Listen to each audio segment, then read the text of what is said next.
Welcome back, folks, to the WP-Tonic show. This is episode 961. In this show, we got a fantastic guest. We got Kimberly Laprini, the CEO of Velvet.io.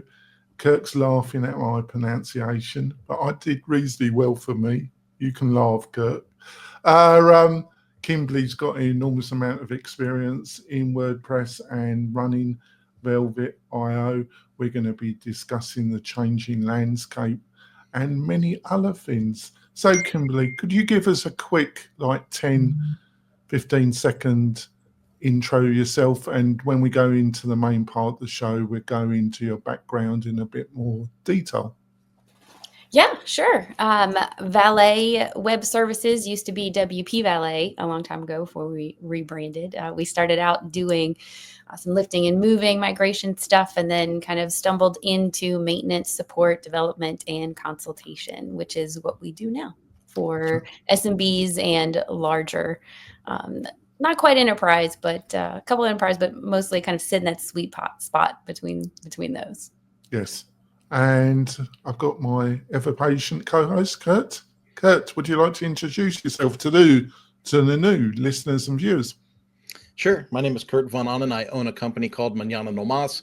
We focus largely on membership and learning websites and do some training. We also work with WP-Tonic directly. That's fantastic.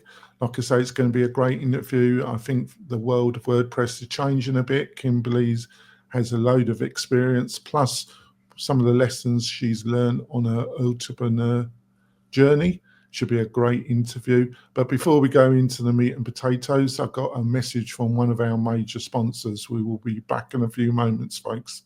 Hi there, e-commerce store owner. At Omnisend, we help more than 100,000 e-commerce customers just like you sell their products. We're an all-in-one email and SMS marketing platform that helps you reach your customers, grow your audience, and increase sales. In fact, our customers have seen incredible results with Omnisend, averaging $72 in revenue for every single dollar spent.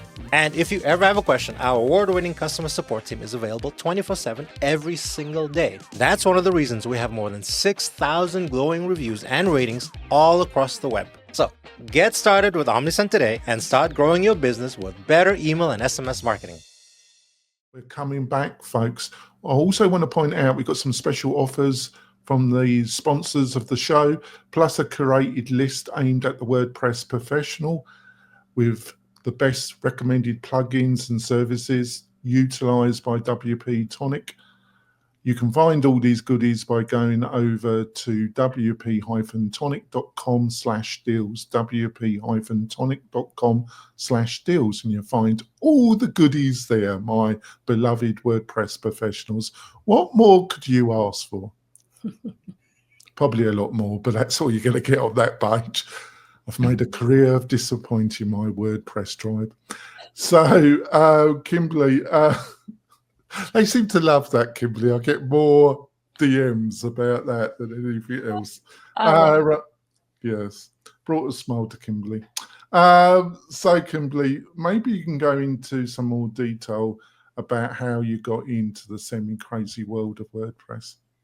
Well, what's the phrase, an unwilling entrepreneur, or kind of thrown into the fire? My background is actually industrial engineering and drafting for survey engineering.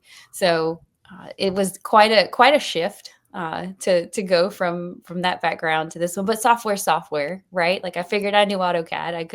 I could do anything. Asterisk, Insight.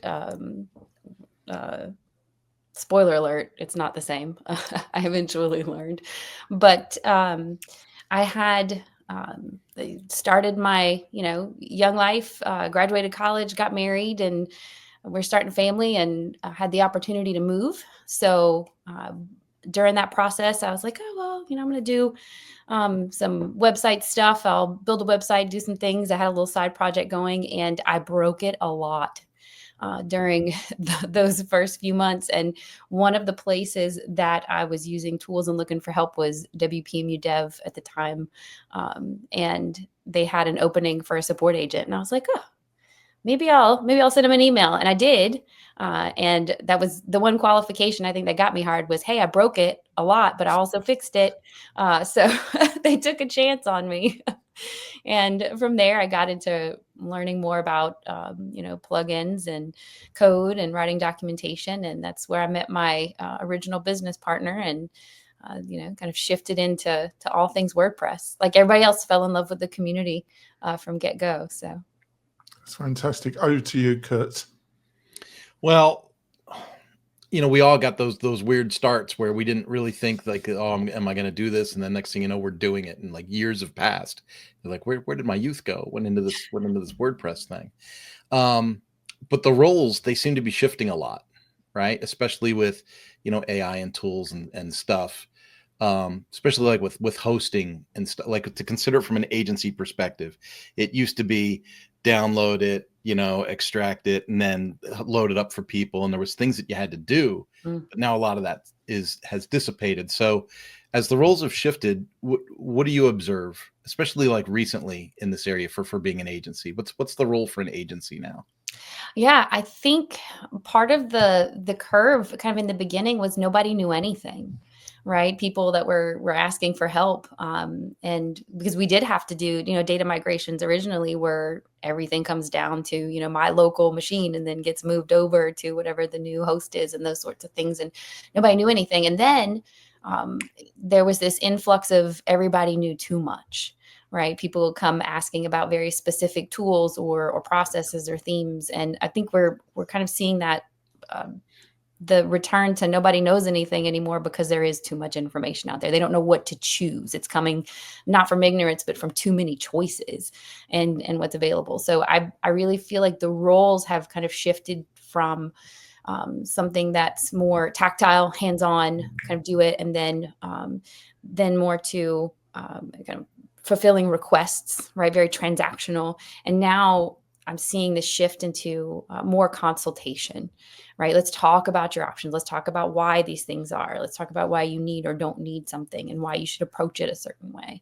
So that's definitely kind of a wave that I've noticed over the years. And I think we're kind of moving more back into being able to talk a little bit more about services and provided and why we do things. That's interesting because in my own experience, sometimes like I'll catch myself actually saying to a client, what I'm actually bringing to the table is you have 60,000 plugin choices and I'm going to show you the 20 that I make a living with, and then they're like, oh yeah. Cause it takes a ton to figure out all that stuff. What's good, what's bad, what works, what doesn't. It does. There's a really great story I point to that this guy had a really big boat, a problem with the engine, and he called all these mechanics in to look at it, and nobody could fix it. And then he finally gets this one guy that comes, pulls out this one small hammer and just kind of taps in one spot, and it automatically starts to to function and work again. And the guy says, here's my invoice, and it's 10 grand. He's like, what do you mean 10 grand? Like, how can it be that much? And he said, oh, I'll itemize it for you. It says a hammer, $1. Knowing where to hit the hammer, that's the remainder of the balance for the cost. And that's so true. Yeah. Yeah. Jonathan, back to you. So what areas do you think, because I'd imagine, I'm only surmising this because we have at WP-Tonic a very diverse client base, from people that don't really know that much about WordPress to those that have been building websites with it for quite a bit to enterprise level. So what are some of the key areas that you think that a lot of people question you the most and causes the most confusion? Lately, probably the most common thing has been around security. I had a client come and ask about running a security scan on the domain or something, a Rapid7 scan. And when they start asking questions like that, they start talking about security. But with WordPress, we know, especially with managed hosting, a lot of times like there's got to be some translation that happens in there. So a lot of people, I think, are getting more interested in security, and we're having to maybe explain a little bit more about what are the nuts and bolts when it comes to WordPress specifically, and then where you're hosted as well, and how that overlaps with stuff like the OWASP, top 10 kind of thing. There's, again, that translation piece of how do we talk about it in terms that relate specifically to what we do. What do you, personally myself, one of the things I think causes a lot of confusion is what is managed WordPress hosting. What is that? Because to me, it's been a term that's been degraded to such a level that nobody really has I have a clear idea what managed WordPress hosting is. And I try and perform that at WP-Tonic. And I think Kirk would agree that with his help and the rest of my team, we do our best. But I think it's a totally semi-degraded term. What, in your own mind, is managed WordPress hosting? Well, I will agree with you that it has changed so much over the years, and what it was invented as, and where it's being used, and I think how it's generally understood. I guess I'm part of the OG crowd when it comes to how I think about it. And if I'd explain it to someone that doesn't know anything about hosting, I'd say that there's a difference between the hardware that your application runs on and the software that drives your website. And managed hosting is a service that takes care of that hardware to make sure that the software can run optimally, because all software is different. And so it's going to need an environment primed to run it at its best. So a managed host is someone that is going to take care of a lot of those things that you don't want to worry about, that you might not have the ability. I stay out of hosting. It's a black box for me. But that's how I think I would frame it for someone who wants to know the difference between, do I put this on, hey, my IT guy says we have an AWS instance, versus, hey, maybe you should consider managed hosting. Yeah, the way we deal with it is that we do update all the plugins. We ask the client to ask us to install a plugin so we can check it over, so it's not going to cause a problem. Yeah. And if there's a problem with the update and they report it, we'll sort it out. We, as part of our managed hosting, we will not do we will advise through our ticketing system and assist as much as we can. Yeah. But if they want us to actually do actual changes and things to their website, they've got to go on one of our Support Plus plans. That's the dividing line that we place. And I think it's taken me a while to work out where that dividing line is, but I think we're in a reasonably good place. Would you agree, Kurt?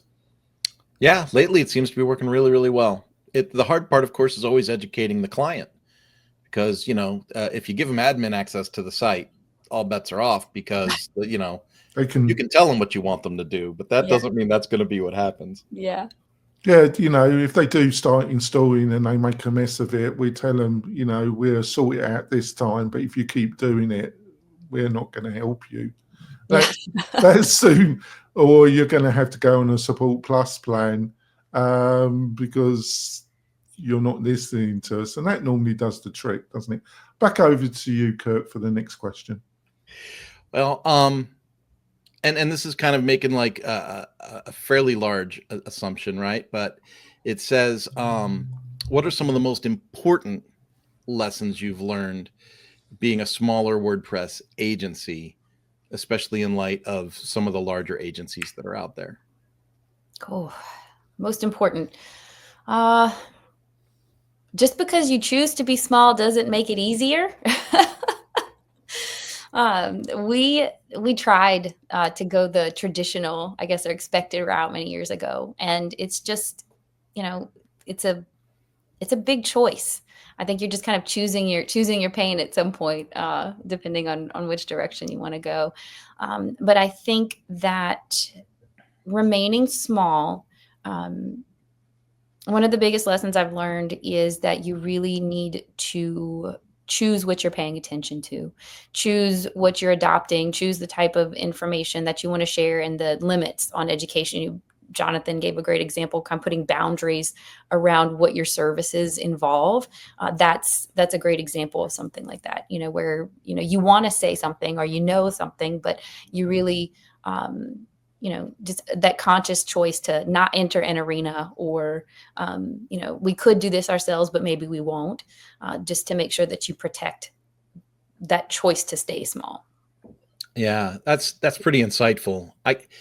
We recently moved from California to Kansas, and that change in economic environment allowed us to be able to say no to certain projects. In California, we needed the money. We had to say yes to everything that came through. But when we moved to Kansas, we had the ability to say, oh, that's not really the best fit for us right now. I'd recommend these 3 providers. And the customers were happy. And obviously the people that got the referrals were happy. And I was thrilled because it opened us up for work that better suited our skill set. And I think that to me became like the art of staying small, like being flexible and being able to pick and choose. Whereas I think with a larger, if I really did like the office building and the cubicles and filled full of people, I think I'd be back in that space where it's like, we got to say yes to every project, and someone on this team is going to get the unlucky, draw the straw to do it. Yeah. It's a lot of pressure. Did you find it scary at first when you were able to say no, or was that exciting for you? No, so exciting. So exciting. Because he's never had trouble saying no to me. It's out. Nope. You can say no to Jonathan, but he just keeps talking about what you said no about until you finally just do it. I am persistent, aren't I? He is persistent. All right. Well, I guess that handles that question, Jonathan. Over to you. No, I want to explore it some more. Okay. So what is basically your business model, Kimberly? Because obviously I've been to your website, very nice. Kimberly had to try and attempt to fill in a form on my own on the WP with little success, but we were in the midst of upgrading our server to a bigger Vulture high frequency server at the time, which we are successfully done, Kimberly. It's a massive website. The WP-Tonic website is truly a massive website. But you got, a very nice website. But I did notice, I think I'm correct on this. I'm sure you're going to correct me. There are no prices on it. Is it all initial free consultations, seeing that you're a good fit, and then you quote? Is the base of the business ongoing maintenance and support? And if that's the case, also, what obviously you're going to say recommendations, but I would have thought there must be other methodologies that you get leads, and maybe you could share those with the audience. Well, I think part of what you see on the website is not very strategic. We are like the cobbler's kids. Our own shoes could use a little bit of work. And the other part of it is a kind of a reflection of where are we at, where are we going? I think we're like a lot of agencies right now, just kind of feeling out what's the next 3 to 5 years kind of look like, and how are we going to repackage or kind of pivot to be able to service what we're seeing that clients are needing. Have you got any conclusions? Have you come to any conclusions around that, Kimberly, that you want to share? Yet I can't share the secrets yet. Oh, please, please do, Kimberly. Please share a little secret. I'm kidding. I think to answer the question about maintenance, yes, that is a large portion of what we provide as a standard. At a standard rate. It just kind of depends, which is why we usually don't put pricing on the website, because we fit people to their website and what it needs. Mm-hmm. So not everybody's going to come to you with the same kind of stack or with the same stuff in place. So we like to be able to kind of fit people where they belong, so we do the right things for them. And once we have that in place, we talk about, what do you need for support? then that becomes an add-on to your plan. And from there, any projects, that's a kind of a whole box in and of itself. I think overall, I'm looking at what does maintenance really need and mean and include right now. Over the years, we've made adjustments, like we put patch stack in as kind of a standard feature, right? And adopted different types of workflows for stagings. That's a big thing that we believe in that not everybody does. So just trying to make sure that what we're doing reflects what is best for the type of people that we serve. So I think we're going to probably adjust a little bit more, see what else we can put in as far as context, like what is helpful maintenance. If we can kind of, I don't know, find some way to bring that to the surface, maybe send some emails, track some metrics or something. And then I'm seeing consultations going to be a much bigger, probably part of the future for a lot of people. So I don't know how we package that just yet, but I think that's going to be something that a lot of people probably want and be adding on, not just us. Yeah, I think so when it comes the support area, because there's been some conversations from Matt Medeiros and some articles on his website, WP Minute, which I would highly recommend to people. And about support, but there's all different types of support levels. There's a big difference between having a couple of hours and what I call semi or full enterprise level support. Mm-hmm. To me, full, there's in between, which I call semi-enterprise, and then there's what I call enterprise. What I call enterprise is when I have some clients that have been with me a number of years that have spend a lot of money with me. Mm-hmm. When I get a text message, they have my text number, they have my direct email.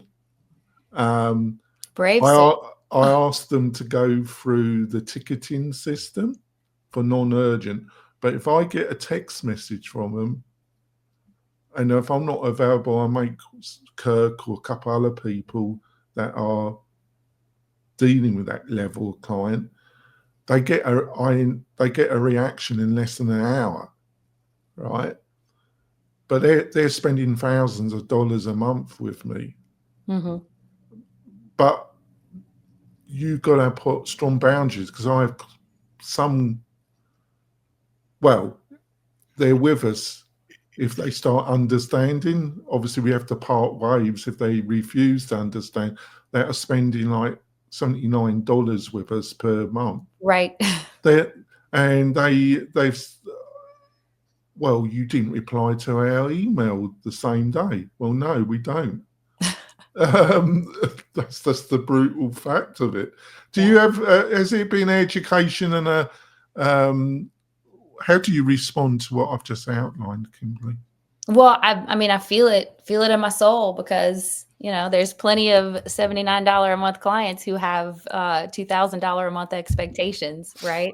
Well, they've got Gucci tastes and a Walmart budget. Yes, 100%. I know that feeling. I could sympathize with it as well. I think sometimes you just have to handle it on a case-by-case basis. We had a client come in sometime last year that seemed like it was going to be a great fit. And, that's why we kind of talk a lot before, we decide on anything, because we want to make sure this is what you need to tell me, and we'll interpret and we sort out how we can do the best job for you. But about 3 months in, it was, well, you didn't tell me about this, and you didn't tell me about this, and I've got an email about this because I'm following this over here, and you haven't said anything.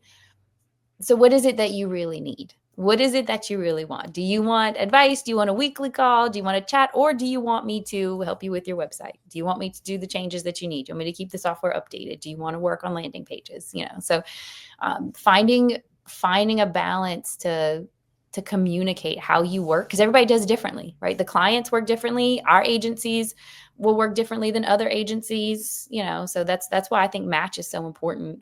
But definitely drawing boundaries. We love our group, our shared support inbox, and we have a emergency form so that everybody can get notified. And sometimes you have to hold that line for correct procedure as well, right? Because if you go too far outside and make exceptions, then your own internal workflow gets ruined because everybody's going different Well, routes. my boundary is how much they pay me. Yeah, if you want to pay for the help, then absolutely, So, but sometimes it's what people think is involved in doing support or doing WordPress or doing website is not the reality. And some people don't want to change their mind about what they think it should involve. So, and that's why there's someone for everyone. You got any comment about this, Kurt? I just listen to the two of you, and I think this is such a difficult topic, like for agencies to discuss, because on one hand, something, right? And it's like you just know it, and they just want a piece of your knowledge, and then you don't share it right away, and you get labeled as a gatekeeper, right? Oh, you're just gatekeeping. You're just, you're just holding on. And no, there's only so much of me that can go around, and everybody wants a chunk of this and a chunk of that, and a chunk of the other. I do some support work for other sources, and I can't tell you how many requests a week I get for, can't we just jump on a Zoom call and you can show me this real quick? And it's like, no, I cannot. No. And look, to tack on to that, Kurt, though, as well, like I think a lot of clients don't understand. Most of us are probably obsessively helpful. And we get ourselves into those situations where we've done it or we've made the exceptions. And a lot of times our response is not out of any sort of, meanness or prioritizing money. It's just really, truly that, we know that we can be obsessively helpful. And yes, we probably would jump on the Zoom call if we had the extra 30 minutes this afternoon, but we don't. Yeah. And that 30 minutes is never 30 minutes. Never. Never. And I think Jonathan will jump in on and agree. I tend to be a little overly helpful sometimes. Someone will purchase a program, a platform, or whatever. They're supposed to get 45 minutes. I'm an hour and 5. Someone buys 5 hours of time, and next thing you know, I'm in it for 7 hours. Guilty. But You've got better, actually. I've gotten better. I have, but it's in my mind. It's like it's a partnership. I want to see them succeed. Yeah. I don't want to work on something that's going to fail. I want to get them to the finish. Well, there's some clients that really appreciate that you're doing the extra mile for them. They verbally say it, and there's other people, they just take it that because they're giving you a minimum amount of money that they deserve as much time as they demand. And the more time you give them, it's like feeding alcoholics never satisfied. They're alcoholic, aren't they? So they will keep on drinking until they're dead. So it's obviously different, but it has certain elements to it, doesn't it, Kimberly? You're smiling, so I think you agree with them. With the outline I'm giving you don't want to say it out loud.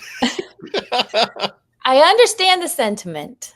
Yeah, you just need boundaries and systems. And so do you think, just to finish off before we go in, have our mid-break, Kimberly, and go into the second half, do you think that this is the area where freelancers, obviously if they've got a lot, so if you don't want to answer this question, I understand. So is a lot of your work your support is white labeled and you're working for larger agencies as a subcontractor, or is it just direct with clients? And secondly, do you think that a lot of freelancers, when they get to a certain level, they don't really understand the amount of commitment and processes that they're probably going to need to be to provide effective support?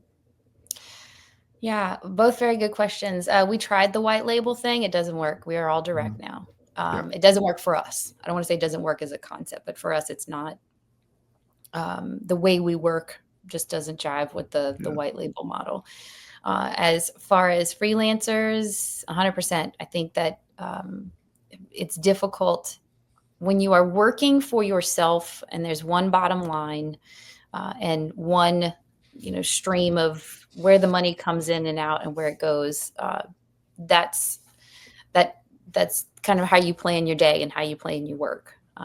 But whenever you start moving into, larger businesses and companies, and then you kind of have to adjust and add on and kind of tack onto that.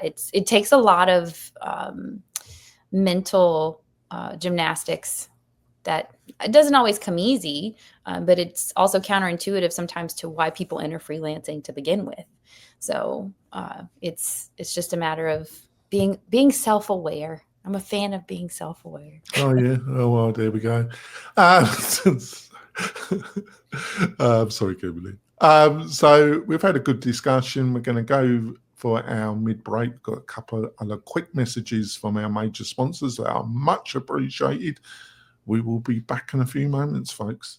Tired of hosting providers that can't handle high traffic loads? Conversio is here to help. Our platform can handle any amount of traffic, all without slowing down or crashing. With immediate Slack support, performance optimization, and a team that thrives on resolving technical challenges, your e-commerce business is in safe hands. Learn more about Conversio at conversio.com.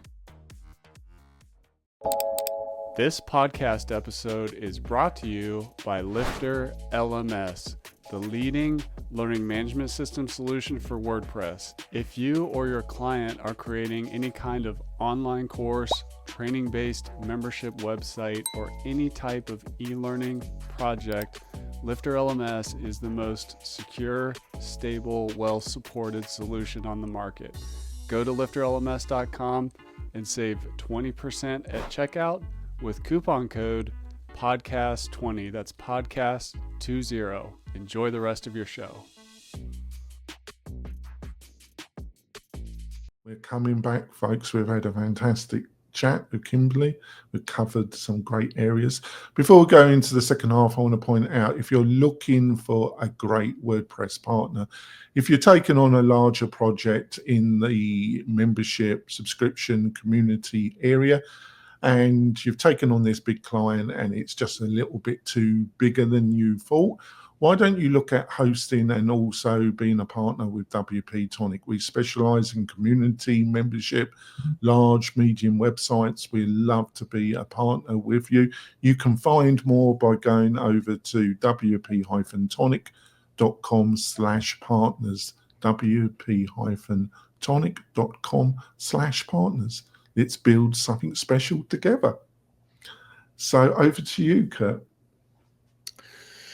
Well, I feel like we've kind of already talked about the maintenance and the support that we were going to talk about. So we're going to jump on to the next topic, which is AI, artificial intelligence. I know I'm going through my own battle with artificial intelligence right now.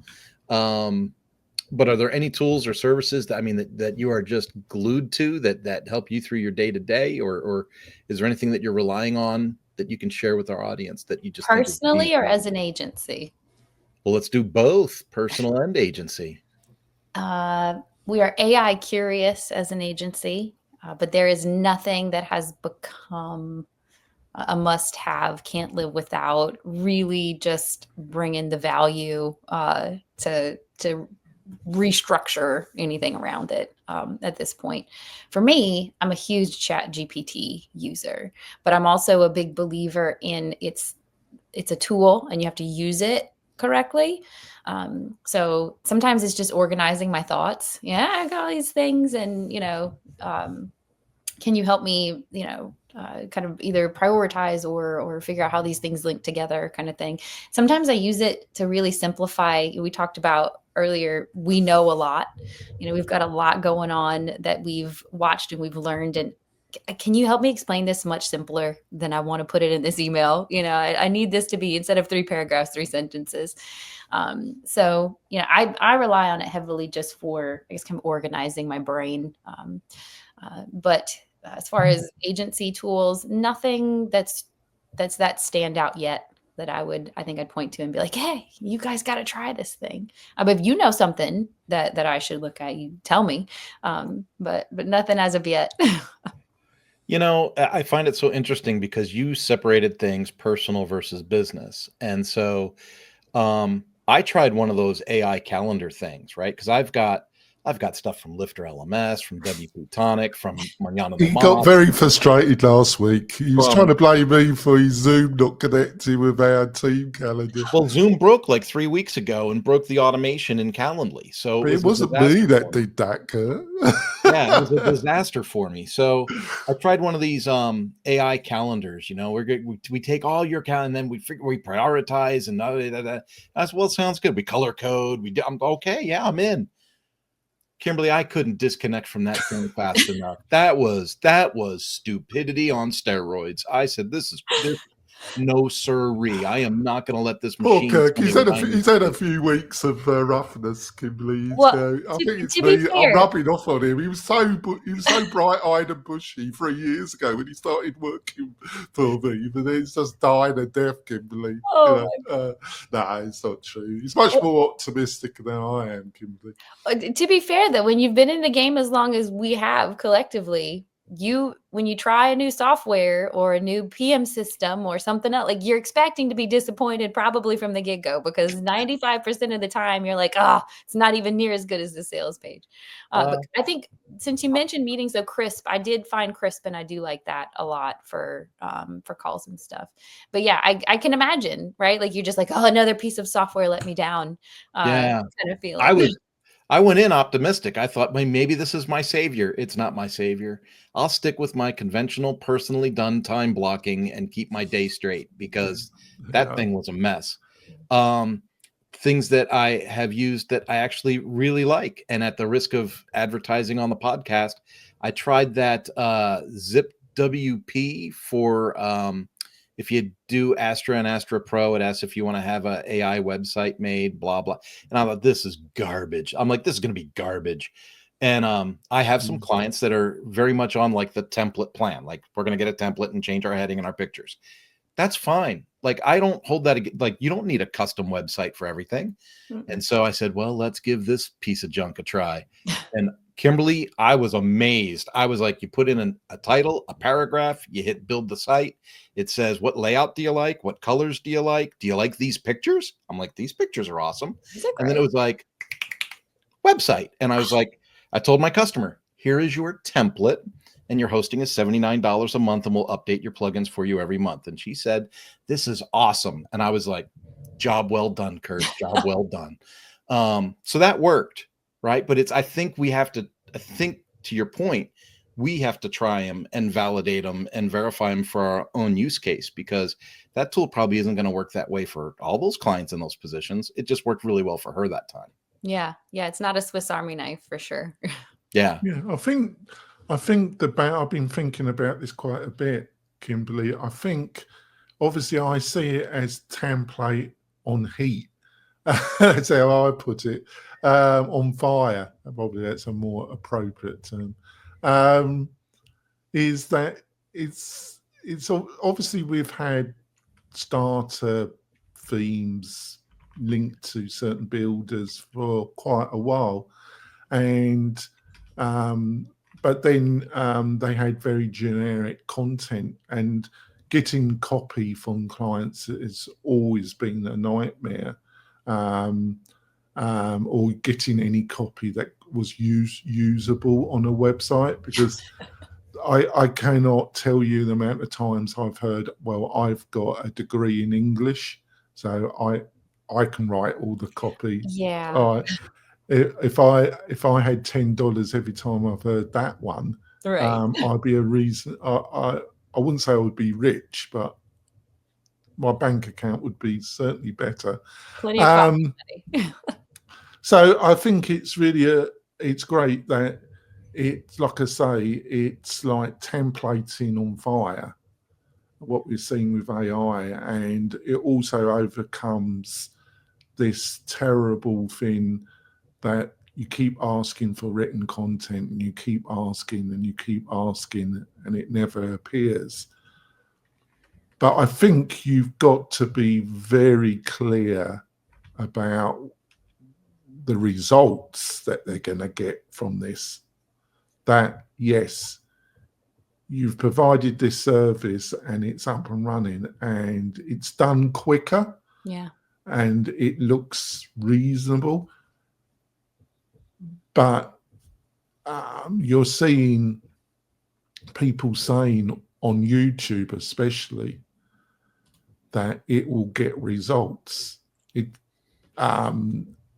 That I think you've got to be very clear around that Yeah. discussion. What What do does you think? results mean? Which results exactly? What does results mean? It's not, Google is not a website just totally filled with AI content. They're not going to look very appealing to it, shall we say? Yeah. And does it really persuade anybody that goes to a specific important page to actually do something?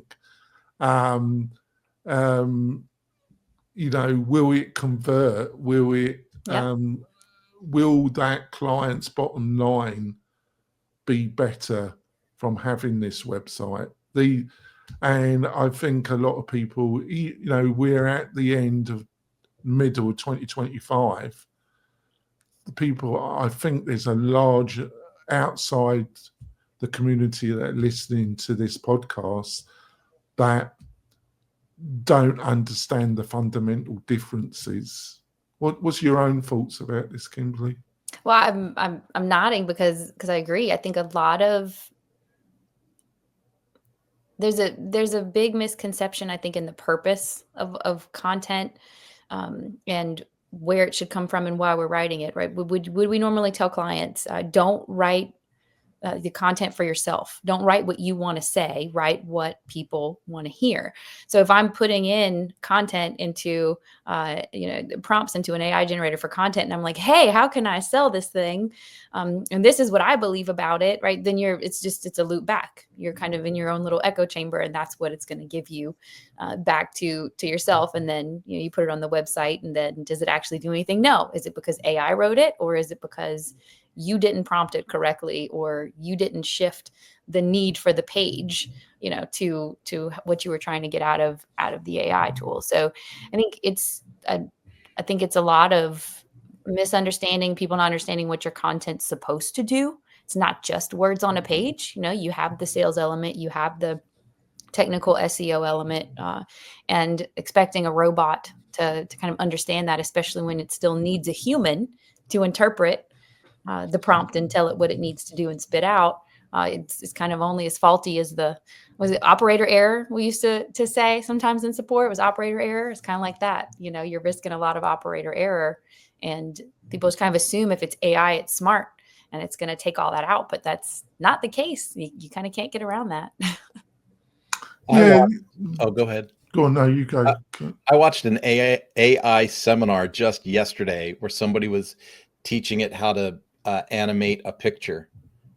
I got to tell you, the prompting geniusness that went into making that product. Oh, I was watching it and I thought, I'm not learning a thing. There's no way that I'm going to be like, I am not a linguistics genius. I mean, Grammarly says I use more words than 96% of the people on Grammarly. I still don't know the words he's using. I'm like, this is crazy. No, but I think on the other hand, I don't want to get the listeners and viewers of this discussion to get the impression that I'm AI negative, because I am the king of AI, actually, Kimberly. As Kurt would tell you, Tell me more. I've invested a ton of money and I use it every day.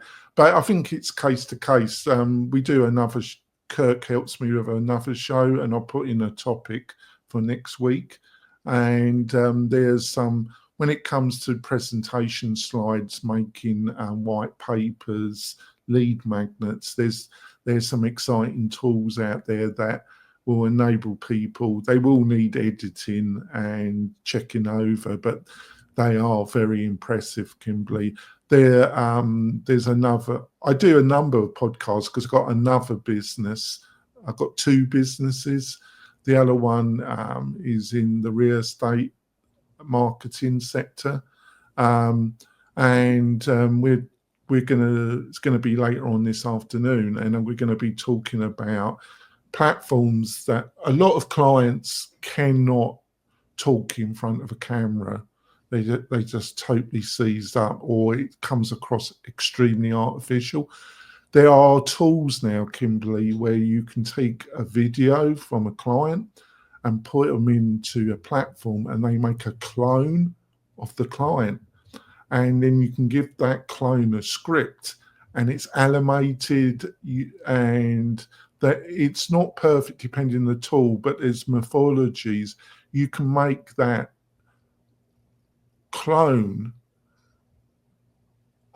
practically, and it's actually shocking, actually. And it looks like them. I've seen something like that. My favorite is when they do it with the babies lately, where they put the babies on the, but I have seen where they do it with, you know, to kind of spruce up the professional image, right? Like if someone's not really good on camera. Because I've attempted to try and force people in front of the camera and giving them some coaching, and if somebody isn't that really is not comfortable in front of the camera, you're really wasting their time and your time, because there's so much resistance, and there isn't the motivation to overcome the resistance. But I've been blown away with some of these platforms when it comes to cloning people. It's actually not me you're actually watching, Kimberly. It's actually AI that's been talking to you, Kimberly. Sorry, I thought that was a bit of a joke. I just want to touch one thing until I throw it over to Kirk for the last question. You didn't touch about how you get lead generation. Obviously, I suspect you're going to say it's through recommendation, but is there one or two methodologies that worked for you when it comes to lead generation, Kimberly? I am the worst person to ask about that. I really am. We have been so lucky, I think, just that we've worked a lot on referrals, and we've just kind of made friends and kind of sorted out. Like, it's really kind of that best match scenario. You know, if you just make friends and then you figure out who fits where, and people think of you if they need something, or is there a particular industry that's been attracted to you? Is there a particular sector, or are they very diverse, your client base? They're very diverse. They're very diverse. So we usually get connections through like marketing roles that'll move from one sector to another, and they'll say, "Oh, hey, you know what? At my old company," or you know, they're networking. They'll say, "Oh, you need website stuff? You know, we know somebody." And then I think we used to be on, many years ago, it was the top 10 maintenance lists that were, you know, now there's a bajillion of them. There were probably only 4 or 5 a few years ago. But so between that, I think we actually had one come through ChatGPT, like suggested us. So we're kind of looking into that a little bit. There you go. The AI gods love you, Kimberly. Yeah, it must be. But we really just kind of take them as they come, and we're terrible. I actually look forward to becoming a pet of the AI gods, actually. I'm nice to them. My husband says all the time, "Why are you?" It's because they will take over the world, and I want them to leave me alone.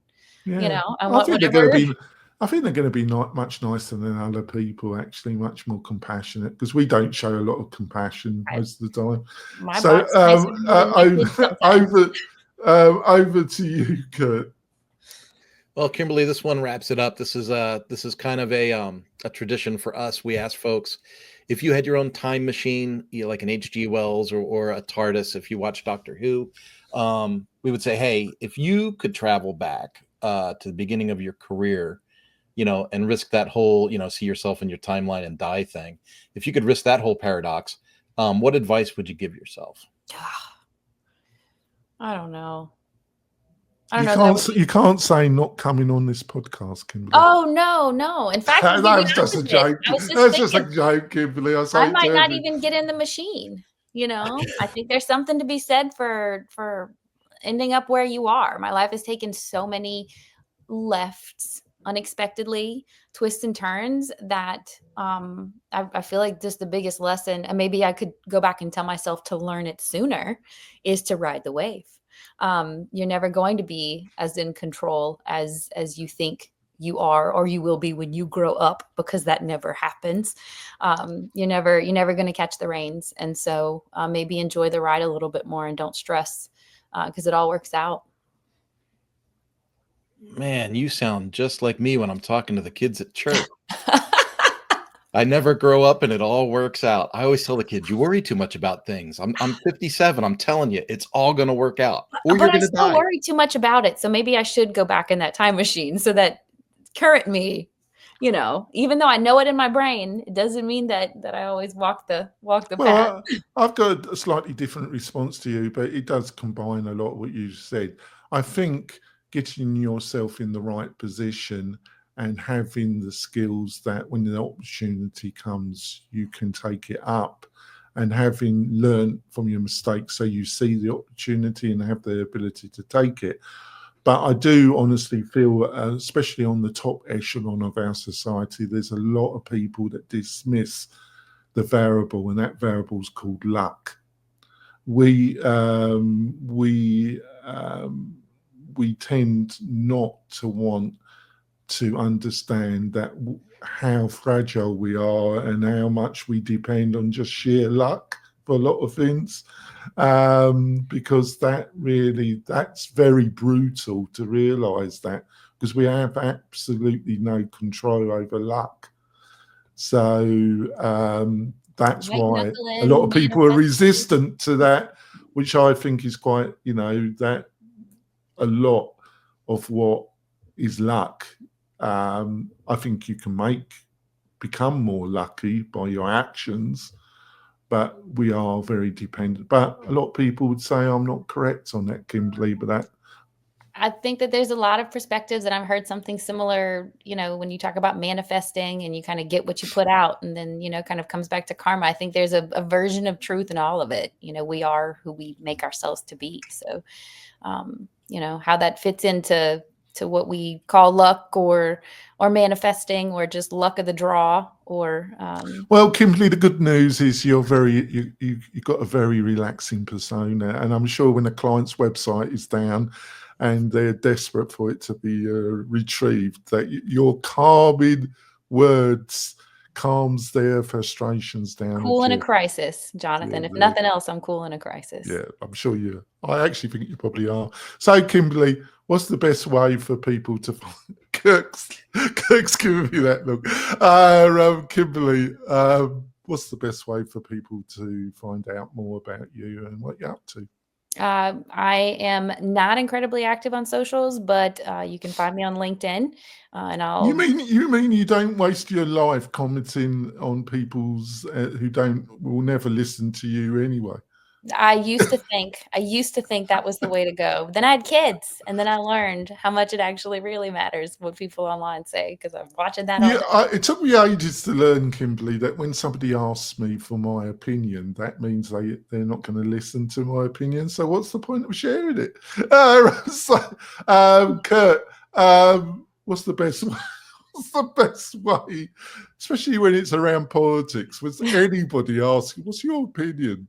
You think just get out of this conversation as quickly as possible. So, Kurt, what's the best way for people to find out more about you and what you're up to? For business, all of our stuff is at Mañana No Mas. So mañananomas.com, and then Mañana No Mas for our X account and for Facebook. And if you want to just reach out personally, make a connection, LinkedIn is the jam. And I'm the only. Well, you are the king. I am the king of LinkedIn. As I said on Twitter, there is only one king. Did I, Kurt? Did you like that little comment? You did.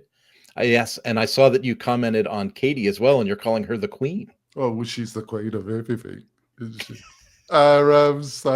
She's English, successful, good-looking, everything I'm not. So there you go. She must be the queen. It's been joyous talking to you, Kimberly. Hopefully you will decide to come back for later on. In the year or next year for another chat. We're going to wrap it up now, folks. Like I say, if you really want to support the show, why don't you go over to the WP-Tonic YouTube channel? I'm making videos every week there. If you feel like you want to support the show, subscribe to that channel. That would be a great way to support the show. We're one of the few totally independent voices in WordPress and one of the longest shows in the WordPress professional space. So your support would be well welcomed. We will be back next week with either another great interview or our semi-notorious roundtable show. We'll see you soon, folks. Bye.